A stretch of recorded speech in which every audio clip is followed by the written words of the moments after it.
ان کل نفس لما علیہا حافظ، کوئی شخص ایسا نہیں جس پر کوئی محافظ مقرر نہ ہو۔ قرآن مجید میں فرشتوں کا تذکرہ انسانوں کے ساتھ کئی اسالیب سے ہے۔ کہیں فرمایا گیا کہ انسان کے ساتھ 2 محافظ ہیں، کہیں فرمایا گیا کہ دائیں بائیں اس کے حفاظت کرنے والے بیٹھے ہیں، جیسے ابھی ہم پڑھ کے آئے ہیں وہ جو کہا گیا کہ تمہیں کس چیز نے اپنے رب کریم کے بارے میں دھوکہ دیا، الذی خلقک فسواک فعدلک فی ای صورت ما شاء رکبک کلا بل تکذبون بالدین، نہیں اصل میں تم بدلے کے دن کو جھٹلانا چاہتے ہو۔ وَإِنَّ عَلَيْكُمْ لَحَافِظِينَ، حالانکہ تمہارے اوپر مقرر ہیں حفاظت کرنے والے محافظ۔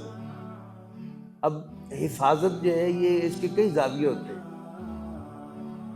یعنی مل کے گارڈ جو ہیں وہ بھی کیا ہے، وہ اس کے محافظ ہیں، اور آپ سب لوگ بھی اس کے محافظ ہیں۔ وہ ذرا نظر آتے ہیں حفاظت کرتے ہوئے، آپ سب لوگ جو ہیں جو کام کر رہے ہیں اصل میں اس مل ہی کے جو انٹرسٹ ہے اس کی حفاظت کرنے کے لیے بیٹھے ہوئے ہیں۔ تو کئی طرح کے محافظ ہیں، ایک تو وہ لکھنے والے ہیں دائیں بائیں، اور دوسرا کچھ ایسے فرشتے بھی ہیں جو انسان کی باقاعدہ حفاظت کرتے ہیں۔ آپ کو کئی دفعہ محسوس ہوتا ہوگا کہ کوئی گاڑی آپ کے پاس سے ایسے گزر جاتی ہے کہ آپ کو محسوس ہوتا ہے کہ کسی نے دھکا دے کے آپ کو پڑے کر دیا ہے، ورنہ آپ کچل دی جاتے گاڑی سے۔